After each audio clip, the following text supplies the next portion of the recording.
Louise had been in the Criminal Investigations Department. Morton's death had left its mark on her, though less from the killing itself than from what happened when she informed his wife of the tragedy. A half hour after the ambulances had left with the two men, Louise rang the doorbell of the apartment where Morton and the young woman lived. When the door opened, Charlotte Vinter looked surprised. "Oh, hi," she said. "I thought you were Morton and Enrique. They forgot the keys."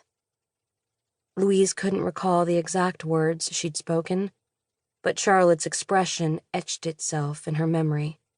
The way it shifted from joy to confusion and puzzlement.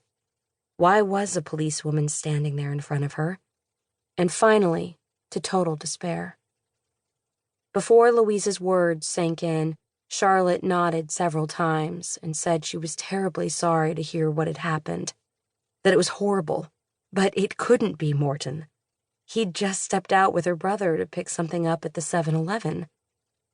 She stubbornly maintained that Morton and Henrique couldn't have been assaulted, that there hadn't been enough time, and besides, no one gets attacked in broad daylight in Osterbro.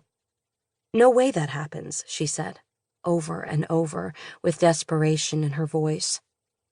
Louise saw it in her dark eyes, though, when the truth began to settle in. Louise heard her partner coming up the steps behind her. She wanted to lead Charlotte farther inside, into the living room where they could sit down.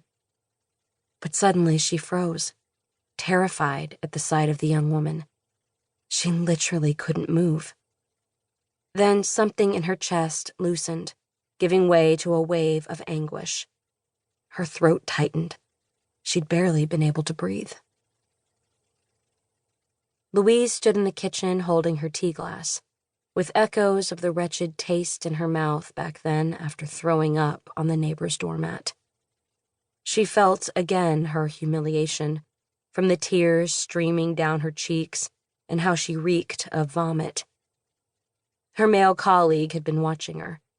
He closed the apartment door to block off all view of the hallway. Before she could speak, another wave of nausea rocked her. Yellow bile rose up in her throat, through her mouth. She wiped her lips on her sleeve. She was shaking all over. What was happening to her? She should be comforting that poor woman, but she couldn't even take care of herself. It felt as if she'd left her body and entered Charlotte Vinter. She wanted to open the door and slip inside beside the young woman and cry along with her. But her disgusted colleague led her up a few steps and shook her angrily. "What the fucking hell do you think you're doing?" He kept his voice low enough that Charlotte couldn't hear from the apartment.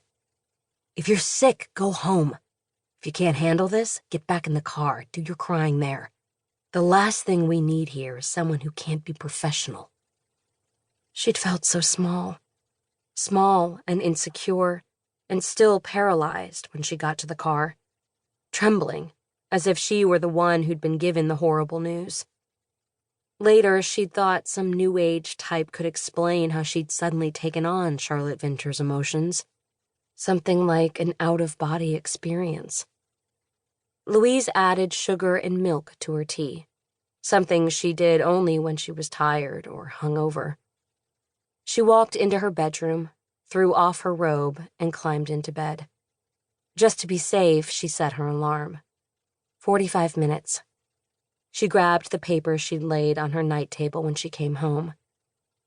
Her experience in Osterbro had cost her a week in bed and a session with Jakobsen, Department A's crisis counselor at the National Hospital. She'd also had to deal with the realization that she might not be as hardcore as she'd thought. Jakobsen explained that there was nothing mysterious about what had happened. It was an emotional breakdown, brought on by the intense feelings connected with this part of her job. He described how she had abandoned her role of messenger and identified emotionally with the receiver, which wasn't at all professional. No one in the department needed to say it. Police officers had to distance themselves when working on savage cases involving murder, violence, and child abuse.